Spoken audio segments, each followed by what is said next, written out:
किधर देखा? लाला की तरफ देखा।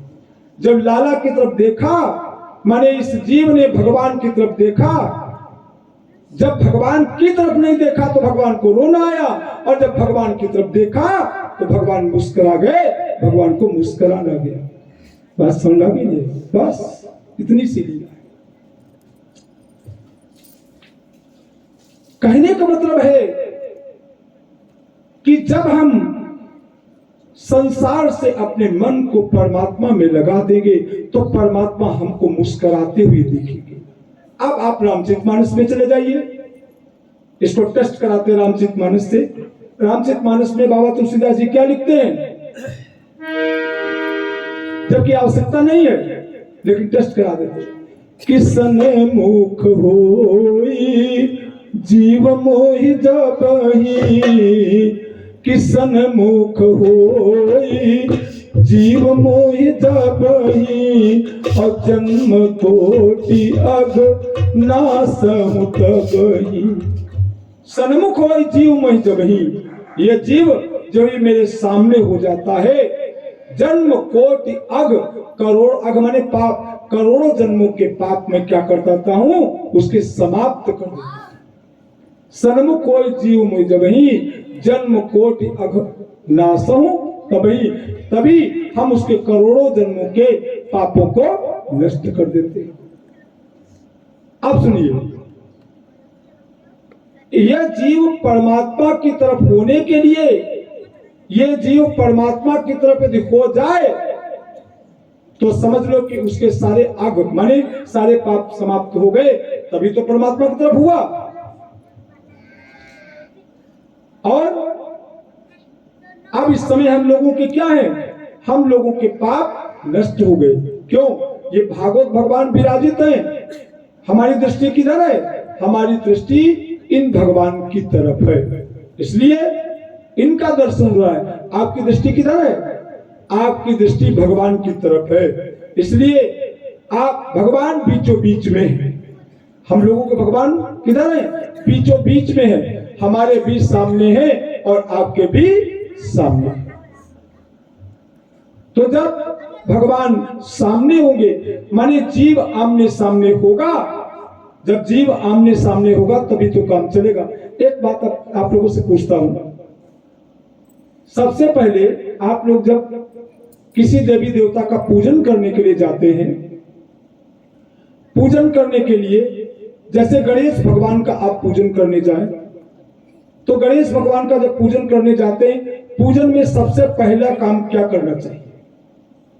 पूजन जब करने जाते हैं, पूजन में देवी देवता का सबसे पहले काम क्या करना चाहिए?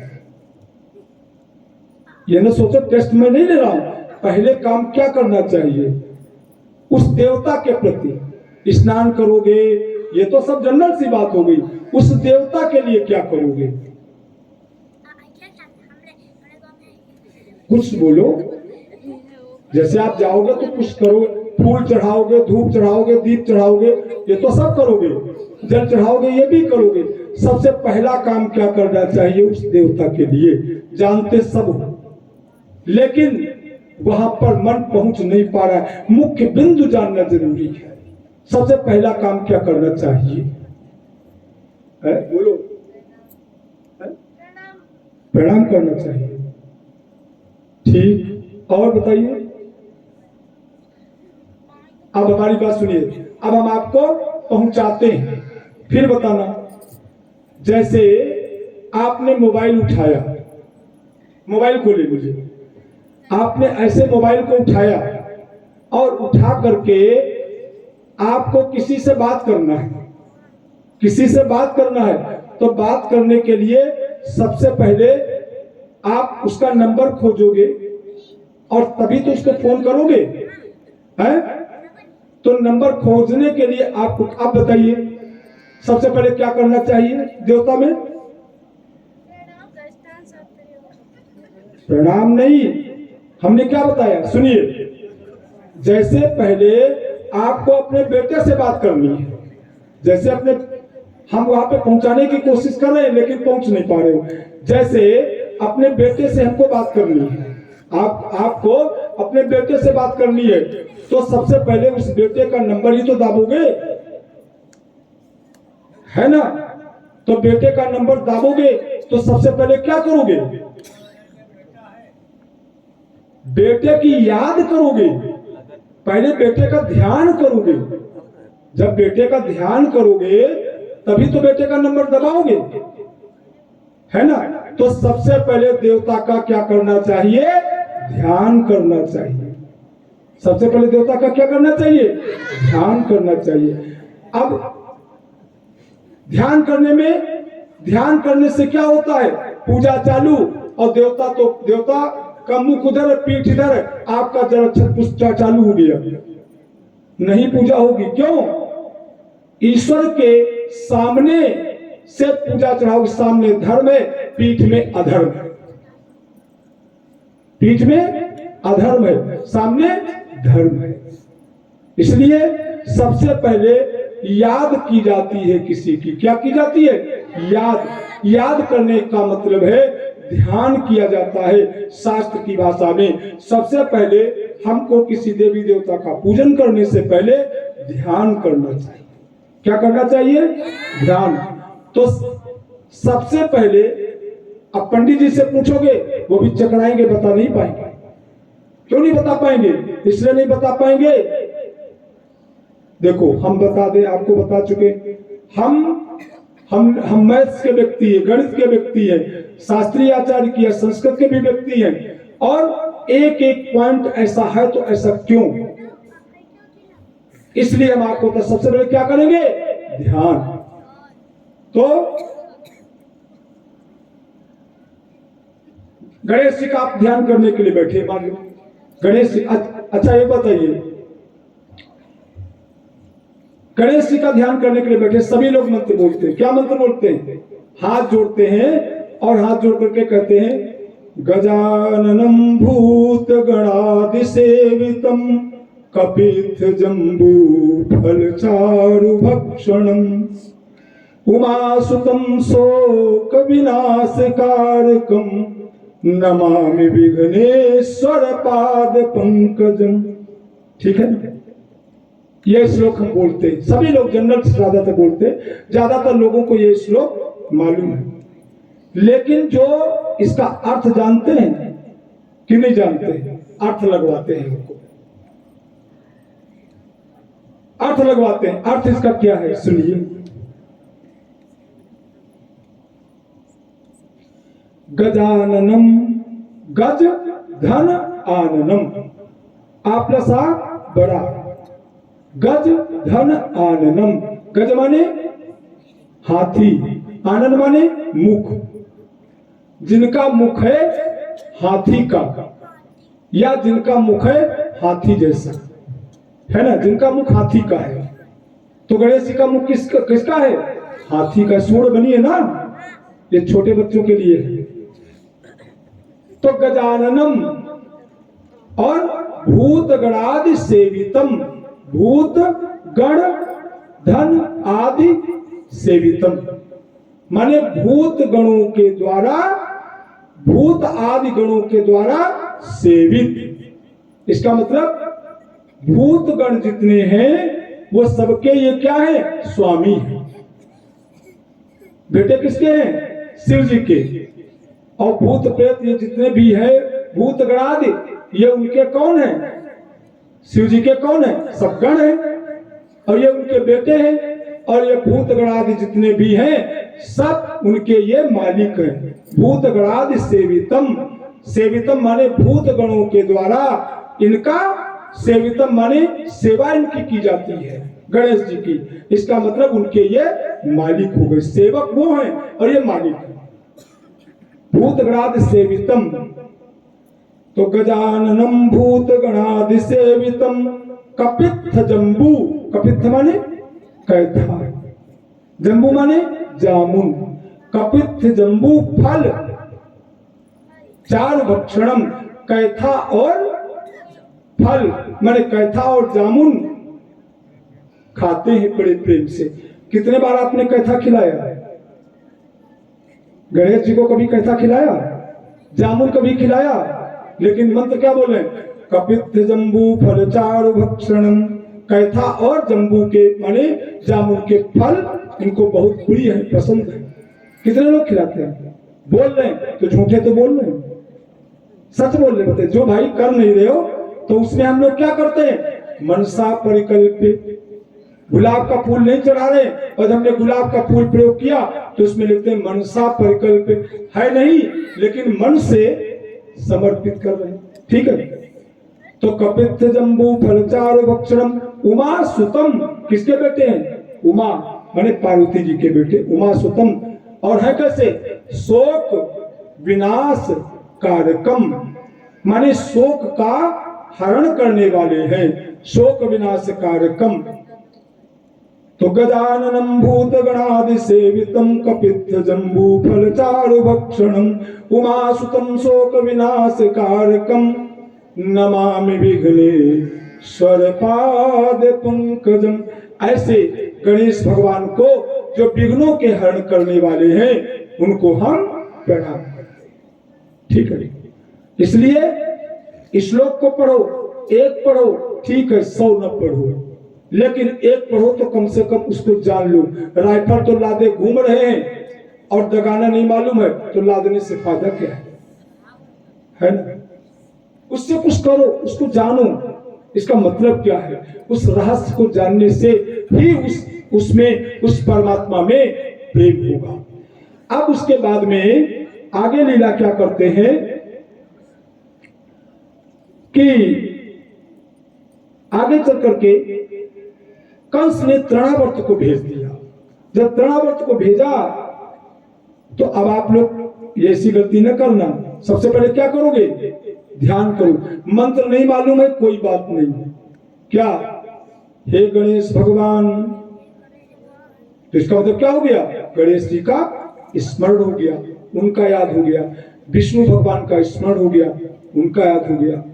देखो रोज पंडित जी आते हैं, पूजन कराते हैं, शास्त्री जी तो क्या बोलते हैं? सबसे पहले कहां चालू करते हैं? मंगलम भगवान विष्णु मंगलम गरुड़ध्वजः मंगलम पुंडरीकाक्ष मंगलाय तनोहरि। यही तो बोलते हैं, है ना? इसलिए सबसे अच्छा ये बताइए, एक छोटी सी बात फिर आगे बढ़ेगा। आपको मान लो पूजन करना है, बहुत ही मुख्य बात बताते हैं। आपको पूजन करना है, पूजन करने के लिए सबसे पहले आप किसका पूजन करेंगे? सबसे पहले किसका पूजन होता है? गणेश जी का। ठीक, ये गलत है। कैसे? सही क्या है पहले ये जानिए, क्या सही है? सुनिए पहले, गणेश जी का आप पूजन करोगे ये आपको मालूम कैसे हुआ? गणेश जी का पूजन करोगे ये आपको मालूम कैसे हुआ? पहले सुनिए। आपको बताएगा कौन? बताएगा कौन? आपको आचार्य जी पंडित जी आके बताएंगे कि सबसे पहले गणेश जी का पूजन करो। इसका मतलब सबसे पहले पूजन किसका होगा? सबसे पहले एक देवता है, कौन? भूसुर। भू माने पृथ्वी, सुर माने देवता। पृथ्वी का देवता कौन है? ब्राह्मण। ब्राह्मण पृथ्वी का क्या है? भूसुर है, भूदेव है। भू माने पृथ्वी, देव माने देवता। पृथ्वी का देवता या भूसुर, पृथ्वी का सुर माने देवता अर्थात ब्राह्मण। सबसे पहले आचार्य का वर्ण होगा। आचार्य वर्ण का मतलब आचार्य का पूजन होगा। कथा आप सुनना चाहते हैं, सबसे पहले पंडित जी के पास जाओगे, पंडित जी के पास जाकर उनको प्रणाम करोगे। प्रणाम करना ही पूजन है, प्रणाम करना ही पूजन है, आमंत्रण करना ही पूजन है। तब पंडित जी आएंगे, तब सबसे पहले आप उनको फिर प्रणाम करोगे। जब पंडित जी आपके आएंगे, प्रणाम करना ही मतलब पूजन है। और सबसे पहले पंडित जी के राखी बांधो, टीका लगाओ, और फिर पंडित जी आपके राखी बांधे, टीका लगावे। ये हो गया आचार्य और यजमान शुद्ध व्यवस्था। उसके बाद तब पंडित जी कहेंगे गणेश जी का पूजन करो। तो सबसे पहले पूजन किसका होता है? है? फिर वही चीज, भूसुर माने इस पृथ्वी के देवता जो ब्राह्मण है, जो पूजन कराएंगे पहले उनका पूजन होगा, तब तुमको आदेश करेंगे सर्वप्रथम गणेश जी का पूजन करो, उसके बाद में इनका गौरी जी का पूजन करो, उसके बाद में कलश में स्थित देवी देवताओं को पूजन करो, इसके बाद नवग्रह का पूजन करो, इसके बाद उनका पूजन करो। अब आप बताइए, यज्ञशाला है और इस यज्ञशाला में प्रधान देवता कौन है? पूजन तो रोज कर रहे हो, पूजन रोज कर रहे हो, शास्त्री जी रोज करा रहे पूजन, प्रधान देवता इसमें कौन है? बोलो। प्रधान देवता शिव जी हैं। प्रधान देवता कौन है? शिव जी। सबसे बड़ी पीठ किसकी बनी है? एक लिंग तो भद्र चक्रम, ये एक लिंग तो भद्र चक्र बना है, शिवलिंग बना है। वो जो चक्र बना, जब आप उसको देखोगे तो शिवलिंग बना है। तो प्रधान देवता कौन है? शिव जी। अब पूजन सबसे पहले होता है कि सबसे बाद में? सबसे बाद में होता है ना, बोलो। सबसे बाद में पूजन होता है शिव जी का। क्यों सबसे बाद में होता है? अब आप वहां पे आइए, प्रधानमंत्री आने वाले हो तो सबसे पहले भाषण प्रधानमंत्री का होगा कि अंतिम भाषण प्रधानमंत्री का होगा? अध्यक्ष का भाषण सबसे अंतिम में होता है, उसके बाद कोई भाषण नहीं होता है। पहले छोटे भैया बोलेंगे, फिर बड़े बोल के उसका व्यासपीठ का विसर्जन हो गया, व्यासपीठ से आरती करके उसको बंद कर दिया गया, उसके बाद कोई उद्बोधन नहीं। एक बार ऐसा हुआ, सुनिए, एक बार ऐसा हुआ, नैमिष में हम कथा सुन रहे थे और नैमिष में कथा सुनते समय जगत गुरु राम भद्राचार्य जी, आप उनको जानते हो किस प्रकार के हैं?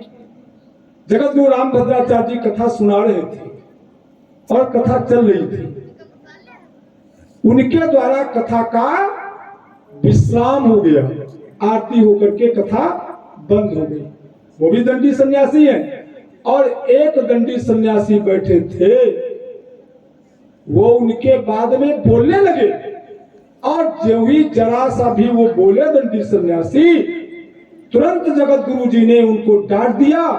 और ऐसा वैसा नहीं डांटा, कहा कि तुम्हें ये तक नहीं मालूम है कि एक जगत गुरु का उद्बोधन हो समाप्त होने के बाद, एक नंबर, दूसरे व्यासपीठ से कथा का समापन होने के बाद ये तुमको कैसे अधिकार मिल गया कि तुमने बोल दिया, तुम्हारा दंड आज ही समाप्त। तो जानते हो वो स्थिति वहां पे बन गई।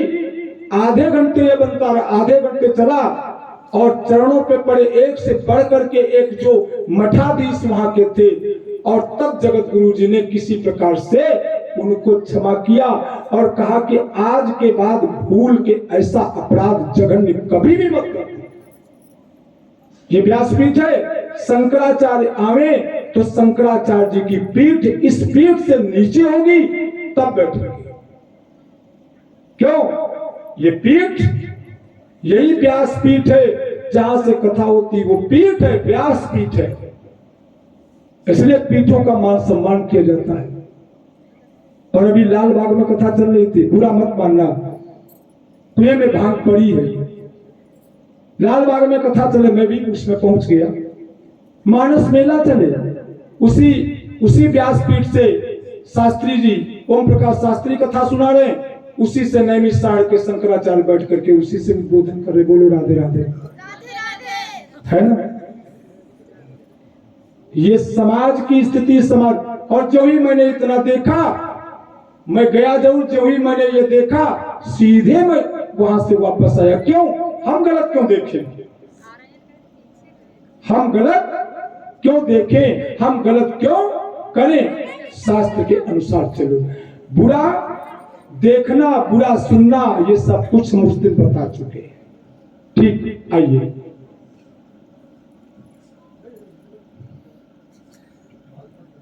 अब उसके बाद में क्या हुआ, तो सबसे पहले आप लोग अब जान गए कि हाँ, तो ये प्रधान पीठ कौन है? शिव जी की, इसलिए शिव जी का सबसे बाद में पूजन होता है, सबसे बाद में पूजन होता है। ये नियम है, उन नियमों के अनुसार चलोगे तब आपको पुण्य मिलेगा। और भी नियम है, और जानते हो क्या नियम है? और नियम है, जो आचार होगा उसकी दक्षिणा और उससे ऊपर के लोगों की दक्षिणा अलग अलग होती है। साथ में प्रधान देवता की दक्षिणा अलग होती है और देवताओं की अलग होती है। ये सब गहराई के विषय है ना। लेकिन हल्का हल्का जानो, बहुत दिनों के बाद बहुत सी चीजें जान जाते हैं। ये छोटा सा बच्चा होता है, पहले धीरे धीरे जानता, फिर बहुत सारी चीज जान जाता। कमी कहाँ पे हो गई? कमी इसमें किसी की नहीं है, कमी हमारी स्वयं की हो गई कि हमने अपने को कमजोर बना दिया। दूसरा कोई कमजोर नहीं है। लोग कहते हैं कि ब्राह्मणों का कोई मान सम्मान नहीं करता। मैं आज भी दावे के साथ में कहता हूं कि ब्राह्मणों का मान सम्मान तब भी था, आज भी है, हमेशा रहेगा। ब्राह्मण का मान सम्मान ब्राह्मण ही नहीं कर रहा है, और आज भी सभी जातियां ब्राह्मण का मान सम्मान तहे दिल से कर रहे हैं। लेकिन मान सम्मान लेने के लिए उसको अपने में जिसके वजह से मान सम्मान उसको मिल रहा है वो अपने में वो डेवलप तो करे, तब उसको मान सम्मान मिलेगा।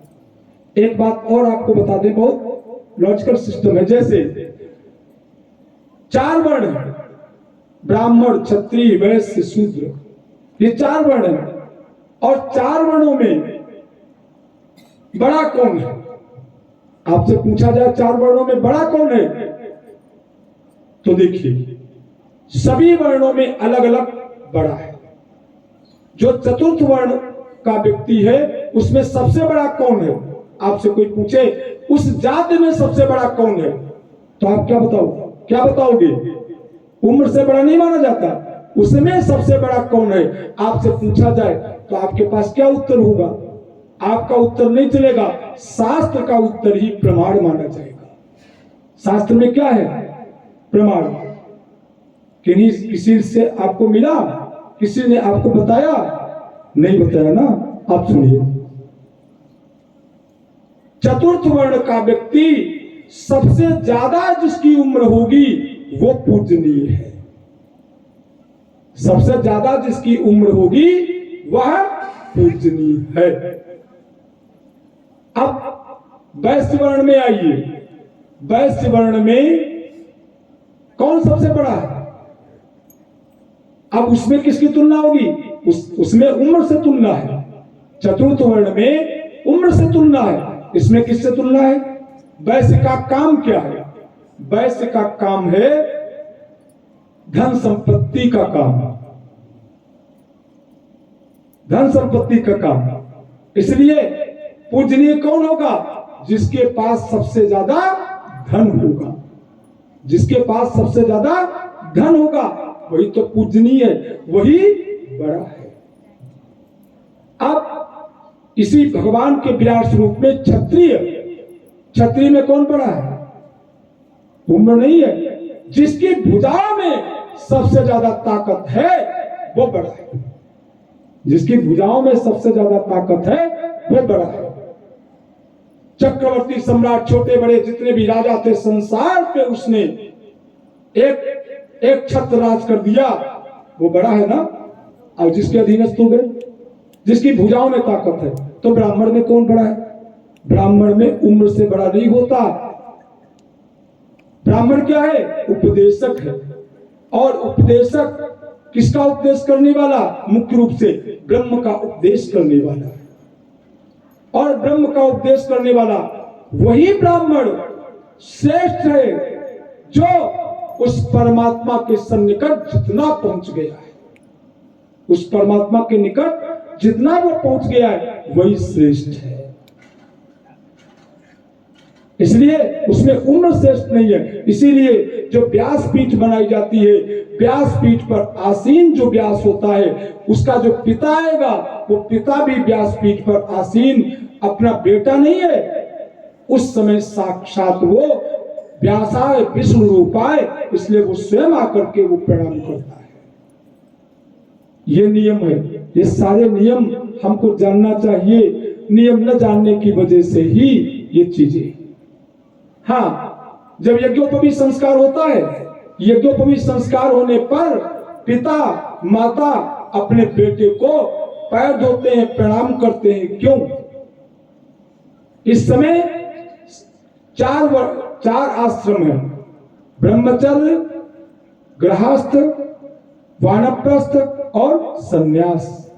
ब्रह्मचर्य जो आश्रम है पहला आश्रम है, और पहला आश्रम बनने का आश्रम, और उसके बाद गृहस्थ आश्रम है। गृहस्थ आश्रम छोटा आश्रम है और ब्रह्मचर्य आश्रम बड़ा आश्रम है। इसलिए पिता किसमें है? पिता है गृहस्थ आश्रम में, और बेटा किसमें है? ब्रह्मचर्य आश्रम में। इसलिए ब्रह्मचारी का पूजन होता है, इसलिए छोटा बड़े का पूजन करता है। इसलिए ब्रह्मचारी का पूजन होता है क्योंकि वो बड़ा है। और इसमें भी वो ब्रह्मचारी जो ब्रह्मचारी डायरेक्ट बीच के वानप्रस्थ गृहस्थ में न जाए, डायरेक्ट संन्यास में चला जाए, वो उच्च कोटि का ब्रह्मचारी। ब्रह्मचारी किसे कहते हैं? यदि पूछा जाए ब्रह्मचारी किसे कहते हैं, लोगों से पूछोगे, किताबों में खोजते रहोगे, ढूंढे नहीं मिलेगा। ब्रह्मचारी उसे कहते हैं जो निरंतर ब्रह्म में ही, निरंतर ब्रह्म की ही चर्चा में, ब्रह्म में ही लगा रहे, वह ब्रह्मचारी है। जो ब्रह्म में ही हमेशा लगा रहे, वो ब्रह्मचारी है। बात समझ में आई कि नहीं आई? है ना? देखो मिश्रा जी, बुरा मत मानना, कथा के बीच में बोलना नहीं चाहिए। बोलने से क्या होता है, आप तो डिस्टर्ब होते हो साथ में। नहीं, हम नहीं डिस्टर्ब होते, आप भी डिस्टर्ब हो गए, हम भी डिस्टर्ब हो गए, व्यवस्था डिस्टर्ब होती है। और दूसरी चीज, नियम यह है कि व्यास पीठ के बराबर किसी को बोलना नहीं चाहिए। कथा व्यास यदि बोले, उसके दूसरे नंबर पे उसका सपोर्टिंग बोलेगा। जैसे कोई बोले, बराबर बोलने से क्या होता है, बराबर बोलने से पीठ और ये व्यवस्था तो दोनों एक हो गई, इसका मतलब अलगाव कहाँ रहा। ये नियम है ना, है ना? इसलिए उसकी दूरी बना करके रखा जाता है। हमेशा क्या करना चाहिए? हमेशा उस समय बेटा नहीं है, यदि बेटे का तुम्हारे दिमाग में भाव आया, पूर्ण नहीं मिलेगा। इसलिए उस समय बेटा नहीं है, वो मेरा बेटा नहीं, वो ब्रह्मचारी है। पद की पूजा होती है। किसकी पूजा होती है? पद की पूजा होती है। बहुत सारे लोग हैं जिनके मैं प्रणाम करता हूं, और जब पीठ पे बैठता हूं तो वो मुझको प्रणाम करते हैं। इसका मतलब किसका? पीठ का प्रणाम होता है, पीठ का।